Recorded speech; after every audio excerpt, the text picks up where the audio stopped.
And ఇప్పుడు మన next topic image component. చూడండి, నెక్స్ట్.js లో ఇమేజెస్ని చూపించడానికి ఒక ఇమేజ్ కాంపోనెంట్ అని ఉంది.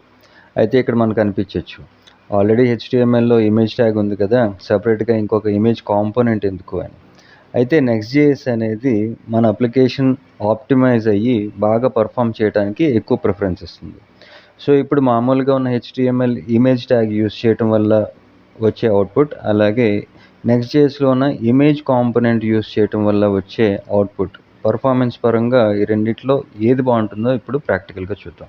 ఫస్ట్ ఆఫ్ ఆల్ ఎగ్జాంపుల్ కింద ఒక హై రెజల్యూషన్ ఇమేజ్, ఒక పెద్ద సైజులో ఉన్న ఇమేజ్ ఫైల్ తీసుకున్నాను. ఈ ఇమేజ్ ఫైల్ సైజ్ చూస్తే 17.5 MB.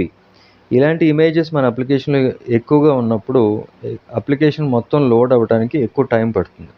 అదే నెక్స్ట్.jsలో ఇమేజ్ కాంపోనెంట్ యూజ్ చేయటం వల్ల ఇమేజెస్ని కంప్రెస్ చేసి అప్లికేషన్ ఫాస్ట్గా లోడ్ అవడానికి ఈ ఇమేజ్ కాంపోనెంట్ ఉపయోగపడుతుంది. మన ప్రాజెక్ట్లో ఈ పబ్లిక్ ఫోల్డర్ లోపల హ్యాపీ పేరుతో ఒక ఇమేజ్ ఉంది. ఈ ఇమేజ్ని ఇప్పుడు మన అవుట్పుట్లో ఇక్కడ చూపించడానికి ఫస్ట్ ఆఫ్ ఆల్ నార్మల్గా మనం HTMLలో ఇమేజ్ ట్యాగ్ యూజ్ చేసి ఎలా ఇమేజెస్ చూపిస్తామో అలా ఒకసారి చూద్దాం. ఒక ఇమేజ్ ట్యాగ్ తీసుకొని HTML ఇమేజ్ ట్యాగ్ ఇది, దీనికి సోర్స్ కింద పబ్లిక్ ఫోల్డర్ లోపల ఈ హ్యాపీ అనే పేరుతో ఉంది కాబట్టి పబ్లిక్గా మనం పబ్లిక్ ఫోల్డర్లో ఉన్న అసెట్స్ని మనం పబ్లిక్గా యూజ్ చేయొచ్చు. కాబట్టి ఇక్కడ happy.jpg ఇలా ఒక సోర్స్ ఇచ్చి ఇది సెల్ఫ్ క్లోజింగ్ ట్యాగ్ కాబట్టి ఇలా క్లోజ్ చేసి సేవ్ చేశారు.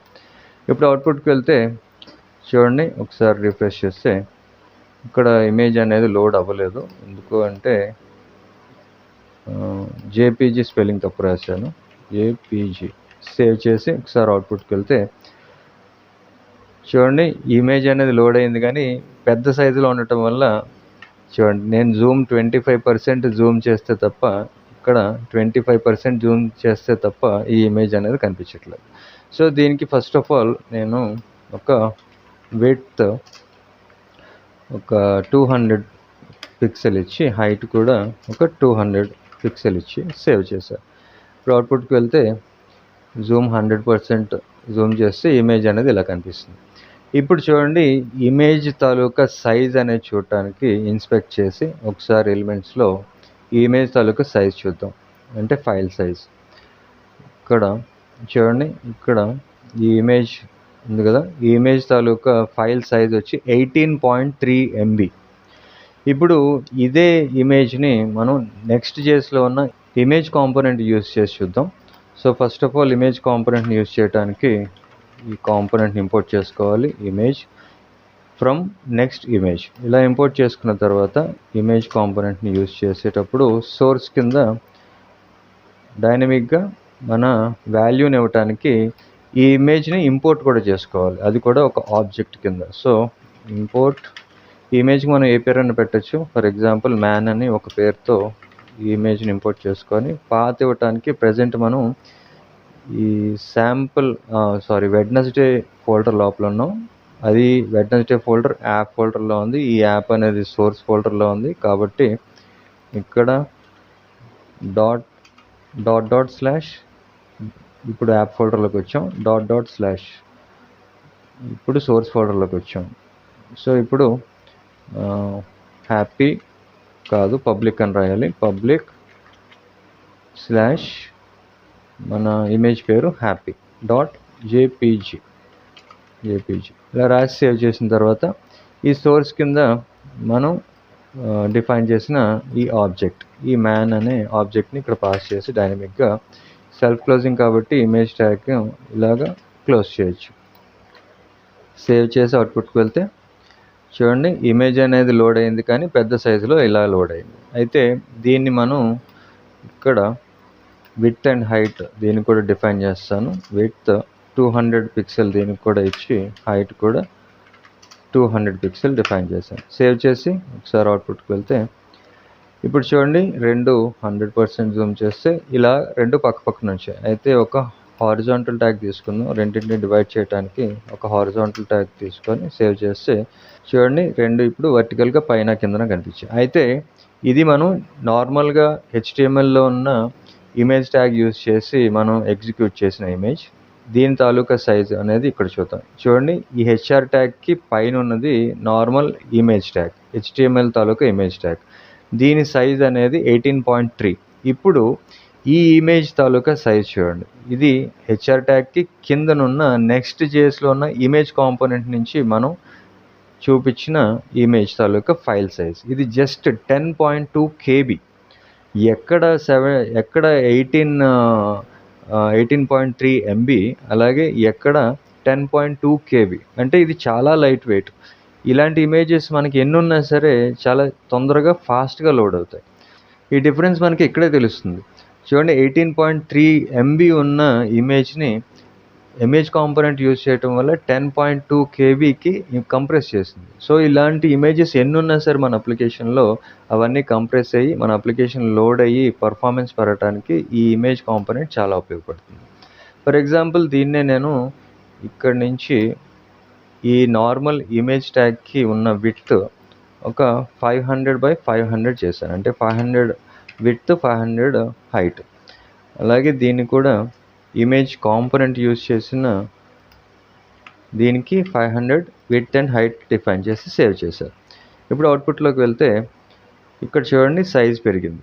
అయితే ఇది నార్మల్గా మనం HTML తాలూకా ఇమేజ్ ట్యాగ్ నుంచి వస్తున్న అవుట్పుట్. దీన్ని ఇన్స్పెక్ట్ చేస్తే దీని సైజ్ అనేది ఇప్పుడు ఏమాత్రం మారలేదు, 18.3 MB కింద అలాగే ఉంది. అదే ఇమేజ్ కాంపోనెంట్ యూజ్ చేసినప్పుడు వస్తున్న అవుట్పుట్ 52 KB మాత్రమే. ఓకే, ఇప్పుడు చూడండి, మన ప్రాజెక్ట్లో ఇమేజ్ ఉన్నప్పుడు ఈ ఇమేజ్ కాంపోనెంట్ ద్వారా మనకున్న ఇమేజ్ని ఒక ఆబ్జెక్ట్ లాగా ఇంపోర్ట్ చేసుకొని ఈ ఇమేజ్ కాంపోనెంట్కి సోర్స్ కింద ఆబ్జెక్ట్ని పాస్ చేసి ఇలా అవుట్పుట్ చూపించాం. అయితే ఏదైనా ఎక్స్టర్నల్ సోర్స్ నుంచి ఇమేజెస్ అనేవి వస్తున్నప్పుడు, ఫర్ ఎగ్జాంపుల్ గూగుల్లో ఇమేజెస్ అని సెర్చ్ చేశారు. ఇక్కడ చూడండి, ఏదైనా ఒక ఇమేజ్ తీసుకొని, ఫర్ ఎగ్జాంపుల్ ఈ ఇమేజ్ తాలూకా పాత్ ఇక్కడ నుంచి కాపీ చేసి ఈ ఇమేజ్ పాత్ని మన అప్లికేషన్లో ఈ సోర్స్కి వాల్యూ కింద పాస్ చేశారు. ఇలా సేవ్ చేసి ఒకసారి అవుట్పుట్కి వెళ్తే మనకి ఒక ఎర్రర్ అనేది వస్తుంది. ఎందుకు అంటే చూడండి, రన్ టైమ్ ఎర్రర్ అని చెప్పి ఇన్వాలిడ్ SRC ప్రాప్స్. అంటే ఇలాంటి ఎక్స్టర్నల్ సోర్స్ నుంచి, అంటే వేరే డొమైన్స్ నుంచి మనకి ఇమేజెస్ అనేవి వస్తున్నప్పుడు ఆ ఇమేజెస్ తాలూకా డొమైన్ని కాన్ఫిగర్ చేయమని ఇదొక ఎర్రర్ అనేది చూపిస్తుంది. సో దీన్ని ఫిక్స్ చేయడానికి మన అప్లికేషన్లో మనకి ఇక్కడ నెక్స్ట్ కాన్ఫిగ్ ఫైల్ అనేది ఒకటి ఉంటుంది. ఈ ఫైల్ లోపల ఈ నెక్స్ట్ కాన్ఫిగ్ ఇక్కడ ఒక ఇమేజెస్ అని ఒక ఆబ్జెక్ట్ తీసుకొని ఈ ఆబ్జెక్ట్ లోపల డొమైన్స్ అనేది ఒక యారే. ఈ యారే లోపల మనకి ఏ డొమైన్ నుంచి, అంటే ఏ సోర్స్ నుంచి ఇమేజ్ వస్తుందో ఆ డొమైన్ని మనం ఇక్కడ పాస్ చేయాలి. ఇక్కడ img.freepik.com ఇది డొమైన్ పేరు. సో దీన్ని ఇక్కడ నుంచి కాపీ చేసి ఈ యారే లోపల పాస్ చేస్తే సేవ్ చేసి ఇప్పుడు అవుట్పుట్కి వెళ్తే మన ప్రాజెక్ట్లో ఒకసారి రిఫ్రెష్ చేసి చూడండి, ఇప్పుడు మన ఎక్స్టర్నల్ సోర్స్ నుంచి వస్తున్న ఇమేజ్ అనేది ఇలా డిస్ప్లే అయింది. అదే ఇన్ కేస్ ఇక్కడ ఈ డొమైన్స్లో కానీ మనం ఇది పాస్ చేసి ఉండకపోతే మళ్ళీ ఒకసారి కామెంట్ చేసి సేవ్ చేశాను.